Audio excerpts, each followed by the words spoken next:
Fala galerinha do xadrez, tudo beleza? Pessoal, tivemos hoje a segunda rodada do FIDE World Cup 2019, um dos torneios mais fortes aí do ano, que vai dar direito a 2 vagas ao torneio de candidatos. E a gente tem um brasileiro jogando esse torneio, é o nosso grande mestre Krikor Sevagmektarian. Ontem ele jogou contra o Dmitry Andreikin na primeira rodada e ficou muito bem na partida, e a partida terminou empatada. E hoje então a gente tem a segunda rodada, lembrando que esse torneio é um formato de nocaute, cada jogador joga 2 vezes, e aí, enfim, melhor de 2 ali, quem for o melhor passa para a próxima e quem perder já está eliminado de cara, tá? Então é o mata-mata aí, e a gente tá na torcida aqui para o nosso grande mestre Krikor Sevagmektarian. Lembrando que o Dmitry Andreikin é um dos melhores jogadores do mundo, ele está na colocação de número 21, ele é o 21º colocado no ranking mundial.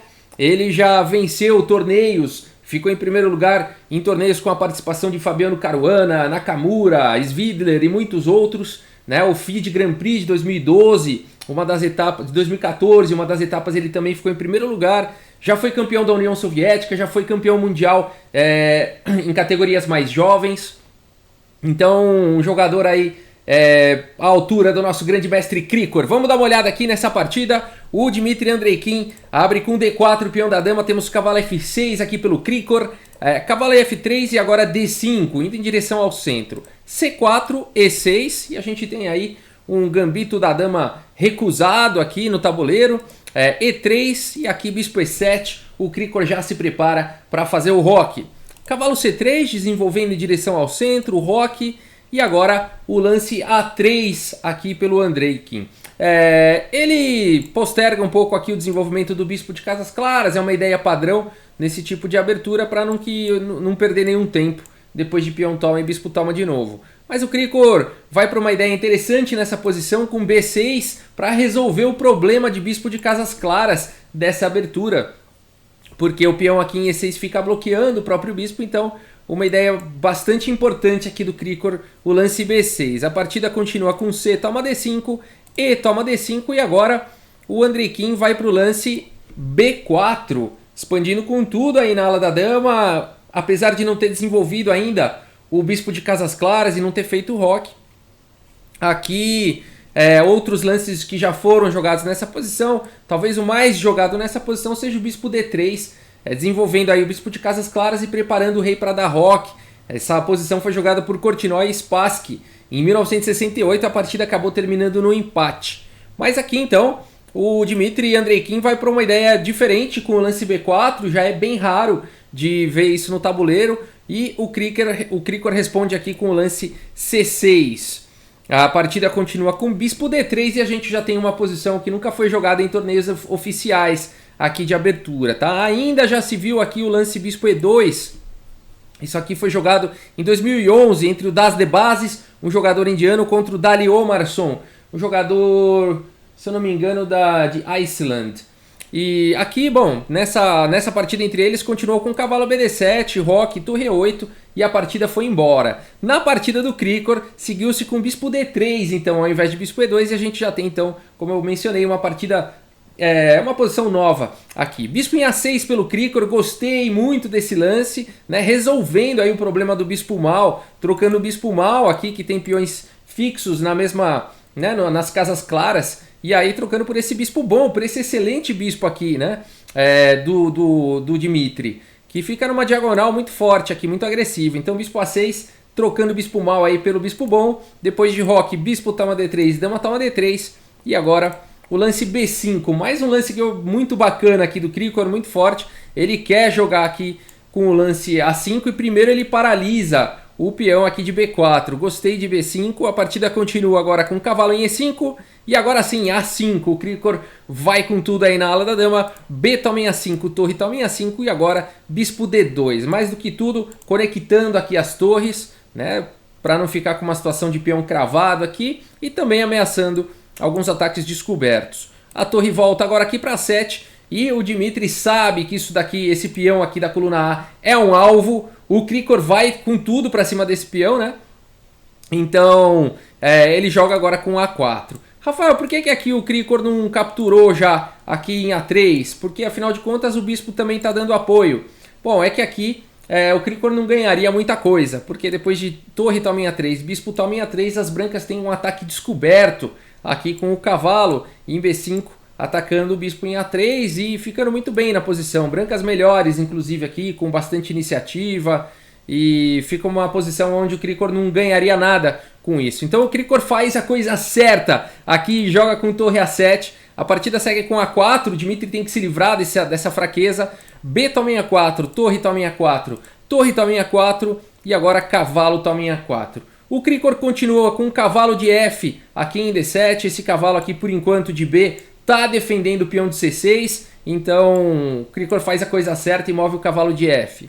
A partida continua com torre C1, pressionando o peão de C6, cavalo toma E5, aliviando um dos atacantes de C6, D toma E5 e agora cavalo D7. Olha que legal esse lance do Krikor, a torre não pode capturar agora em C6 por conta de cavalo tomando aqui em E5, dando um duplo na dama e na torre. Então um lance de desenvolvimento protegido, né? Não precisa se preocupar com C6 por enquanto. Bispo C3 foi jogado e agora esse lance defende aqui o peão de E5 e também mais do que isso, esse lance aqui eu vou falar, esse é o momento para mim, na minha opinião aqui é o momento crítico aqui da partida, porque esse lance bispo C3 faz várias coisas. O Dmitry Andreikin, um jogador russo da escola russa, não faz nenhum lance à toa. Esse lance aqui, primeiro, ele dá apoio para a casa de A1, tá? Então se qualquer hora o Krikor quisesse jogar com a dama aqui em A8, agora já fica mais difícil por conta de torre A1. Além de tudo, esse bispo fica numa excelente diagonal e o Dmitry vai poder tentar algumas táticas com dama D4, com bateria de dama e bispo na mesma diagonal. Muito delicada a posição, aqui um passo em falso pode ser fatal. O Krikor continua aqui de maneira bastante inteligente com o lance torre E8. E esse lance aqui, além de fazer uma pressão, já aqui em E5 dá a casa de F8 para o bispo poder defender em G7, o que vai ser muito importante no caso das brancas colocarem a bateria de dama e bispo na longa diagonal. A partida continua com H3 e agora sim, dama aqui em A8. Essa dama tá atacando o cavalo, tá colocando uma defesa aqui em C6. A partida continua com dama D1, defendendo aí o cavalo. E agora o bispo em F8, abrindo então mais um ataque aqui sobre o peão de E5. A partida segue com E4, o Dmitry também vai buscando aí oportunidades, aproveita a cravada aqui do peão, o peão não pode tomar em E4 senão tá caindo aí o cavalo. O Krikor continua com cavalo toma em E5, E toma D5, C toma D5 e agora o lance cavalo B6. O Krikor tem um peão a mais, mas o Dmitry vai recuperar esse peão agora, porque a dama está atacada e o peão também está atacado aqui na posição. Dama B7 foi jogado pelo Krikor e agora cavalo toma aqui em D5, recuperando o peão. Mais uma posição bastante delicada aqui para o Krikor. Parece que as brancas têm mais espaço, parece que as brancas estão partindo para um ataque aí na ala do rei e o Krikor tem que fazer os lances precisos aqui. Mais uma vez, qualquer escorregão dos dois lados, na verdade. A posição é de dois gumes, né? Aqui se o Dmitry também fizer alguma besteira, o Krikor vem com tudo, né? Uma posição difícil, uma posição aberta, né? Com boas complicações táticas aí para os dois lados. A partida continua com H6, um lance bastante preciso aqui pelo Krikor, dando um respiro para o rei antes que seja tarde. Torre B1 atacando aí a dama. A dama vem para C8, mantendo uma certa pressão nesse bispo, por enquanto defendido pelo cavalo, mas aí é aquela coisa, você tem que ir sobrecarregando as peças para até em algum momento existir um tiro tático, né? Então aqui já colocando uma certa pressão em C3, a partida segue com torre C1, o Dmitry sabe que as peças precisam estar todas bem protegidas e muito bem protegidas, e aqui também ele já ameaça alguns descobertos. Dama D8, saindo aí do descoberto, colocando pressão agora no cavalo. Dama vem para 4 e aqui então já começam as complicações aí da posição, né?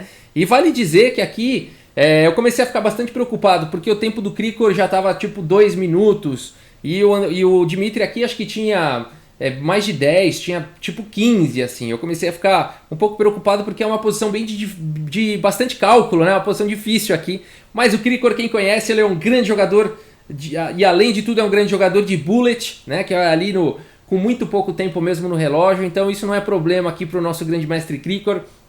Ele continua agora simplesmente com torre E6. O que está acontecendo? Ele não pode capturar o indefeso cavalo aqui de D5 porque a torre do Krikor aqui está sob ataque. Então torre E6, agora o cavalo aqui do Dmitry está atacado. A partida continua com o cavalo F4, atacando agora a torre. E um lance muito preciso aqui do Krikor, mesmo com pouco tempo no relógio. Torre C6, colocando uma cravada aqui no bispo. Que posição difícil, né? Que posição exige uma precisão absoluta. Aqui um lance em falso, pode jogar tudo por água abaixo.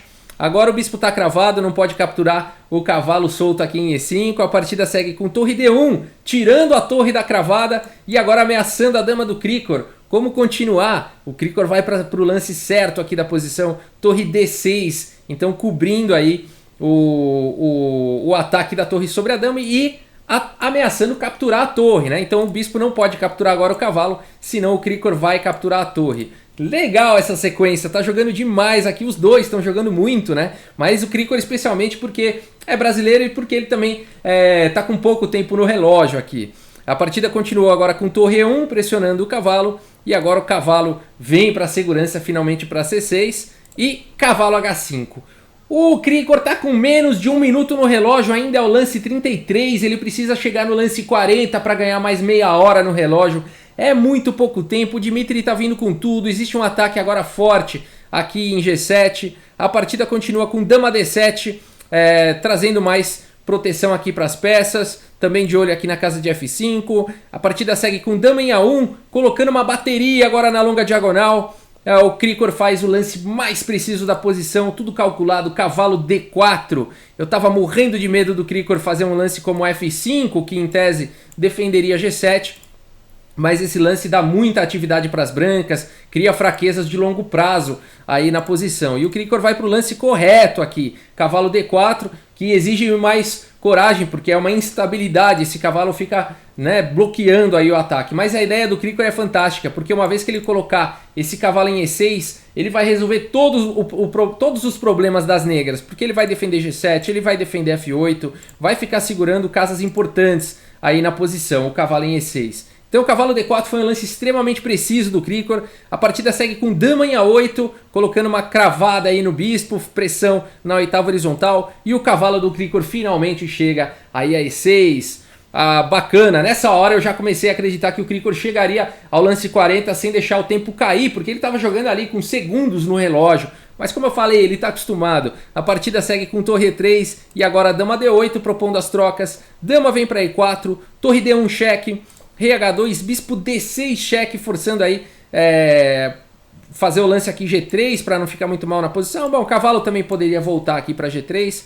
G3 foi jogado e agora bispo C5, atacando a torre e fazendo um raio-x aqui no peão de F2. Torre para E2, continua defendendo em F2 e agora dama D5. E aqui chegamos no lance 40. Essa hora eu falei, eu estava vendo ao vivo, eu falei, essa hora o Krikor pode ir lá tomar um suco, né? Pode ir lá ir no banheiro, dar uma relaxada, dar uma espreguiçada, porque até aqui estava tenso. Principalmente aí a questão do tempo, né? E esse lance aqui força tudo, força as trocas agora. Enfim, é muito difícil você querer recusar as trocas quando você tem uma ameaça de checkmate aqui em H1. Então a partida seguiu com dama toma D5, torre toma D5, atacando aqui o cavalo volta para F4, cavalo toma em F4, G toma em F4 e agora bispo D6. A estrutura de peões do Krikor está melhor, existe já um alvo aqui, esse peão está cravado na posição, vamos ver como continua aqui a partida. Rei G3 defendendo e nessa hora ficamos ali pensando se o lance G5 seria um lance bacana, aproveitando aqui a cravada do peão, mas na verdade não, por conta da exposição do rei aqui, a torre vai entrar com tudo, o bispo está tomando aqui a longa diagonal, seria muito arriscado, as brancas provavelmente ficariam bem melhores depois de G5, mas é um lance tentador, né, o lance G5 aqui, aproveitando toda a tensão do ponto de F4, e o Krikor faz a coisa certa na posição que é o lance F6. G5, pessoal, levaria para a seguinte continuação, torre E8, cheque, rei H7 e rei G4. E aqui as pretas estão numa posição bem complicada. Vão ter que tentar entregar algum peão aí, tentar fazer alguma coisa, porque o ataque das brancas aqui é feroz. É muito difícil de jogar isso daqui de negras e não dá para querer ganhar nada aqui numa posição como essa. Por exemplo, o bispo toma aqui o peão em F4. as brancas vencem imediatamente com torre H8 cheque, depois de rei G6, torre G8 cheque, rei H7, torre G7 cheque, forçando o rei para H8, e aí torre G5, dando um cheque e ganhando a torre na sequência, tá? Então, momento delicado, né? Momento delicado. Eu acredito que o lance G5 tenha sido considerado aí pelo nosso grande mestre Krikor, mas ele faz a coisa certa com F6. A partida segue com torre D2 e depois da troca de torres em D2, rei F7, rei G4, G6, criando aqui um muro para o rei adversário não poder entrar. E nessa posição, ambos os jogadores concordaram aí no empate. Sensacional a partida muito bem jogada pelos dois jogadores, sem erros, sem imprecisões, sem nada. Foi uma partida muito bem jogada aí por ambos os jogadores, né? E eu fiquei feliz. Agora a gente vai para os tie breaks, tá bom? Amanhã a gente vai ter o desempate, então. Afinal de contas, só um dos dois, entre o Dmitry Andreikin e o Krikor Sevag, vão continuar na FIDE World Cup. Como é que é esse formato aí de desempate? Serão duas partidas de 25 minutos com 10 segundos de acréscimo para cada um. Empatou? Vamos para partidas de 10 minutos, se eu não me engano, ou 15 minutos. Enfim, menos tempo no relógio, acho que se eu não me engano 10 minutos com 10 segundos. Empatou? Partidas de Blitz sempre duas. E aí se empatar também na partida de Blitz, que é 5 minutos com 3 segundos de acréscimo, vai para o Armageddon, onde as brancas terão 5 minutos contra 4 minutos das negras, mas as brancas terão a obrigação de vencer. Então não tem jeito, amanhã vai ter somente um vai sair vencedor, e vamos torcer muito para ser o nosso grande mestre Krikor, que cá entre nós está com totais condições de vencer aí o Dmitry Andreikin, que é um dos melhores jogadores do mundo, está na 21ª colocação, mas o Krikor mostrou que tem jogo aí à altura e pode sim vencer o russo e seguir adiante aí no FIDE... Nossa, fiquei até emocionado aqui, no FIDE World Cup 2019. Beleza, gente, é isso. Eu vou, como sempre, aqui não dá para continuar uma posição dessa como o Stockfish. Quem quiser ficar um pouquinho mais, eu vou jogar uma partidinha aqui no final. Vamos lá jogar uma rápida aqui de 3 minutinhos. Vamos lá, 3 minutinhos, vamos lá. Rapidinho. Só pra gente se divertir um pouquinho aqui, vamos lá. Quem que vem? Gelengdwagen. Não sei falar seu nome, E4. Ah, ok, Caro-Kann. Vamos lá.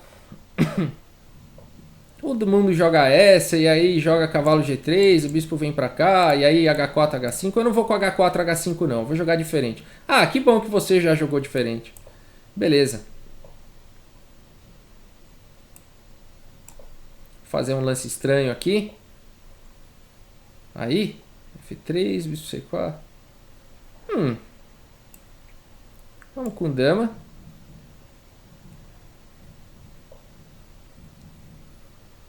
Cavalo. Tá bom. Dá uma vontade de tomar lá, né? Mas é precipitado. Tomar F7. É precipitado. Tacando o bispo. Eu quero jogar bispo em C4, ó que bonitinho. Que eu gosto. Adoro esse bispo aqui em C4 na Caro-Kann. Agora eu vou dar roque simplesmente. Quero jogar cavalo F5 aqui se ele jogar bispo D6. Aproveitando a cravada aí. Bom, ele, claro, não permitiu. E aqui então...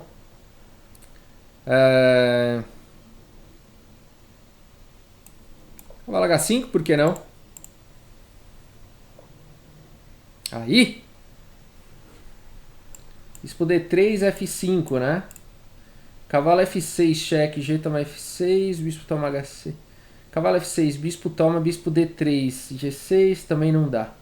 Cavalo toma G7 direto. Cavalo toma G7, rei toma G7, bispo D3, F5. Cavalo toma G7. Bom, tem bispo toma H6 também. Loucura, hein? Deve ter algum ataque forte aqui. Não é possível que não tenha, né? Vamos jogar simples aqui, vai.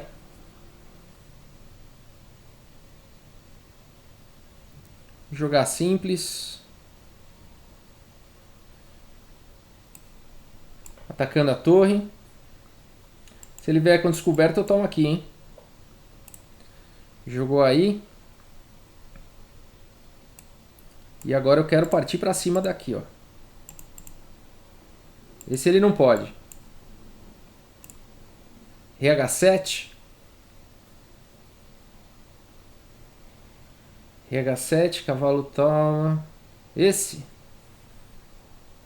Bispo toma, torre toma. Posição perigosa aqui pro nosso amigo, né?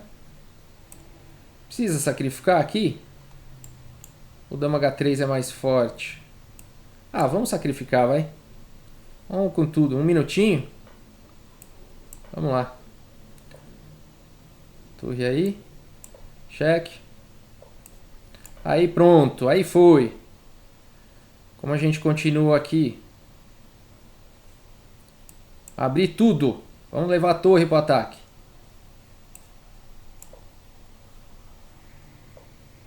Opa!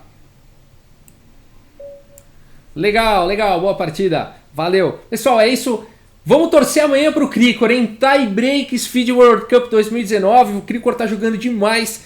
E vamos mandar esse russo de volta para casa. Se bem que ele já tá ali na Rússia, tá sendo lá em Katimansinsk. É mais justo o russo ir para casa. Pro Krikor a viagem é mais longa. Beleza, gente? Muito obrigado pela audiência. Um grande abraço para todos vocês. E até a próxima, pessoal. Valeu!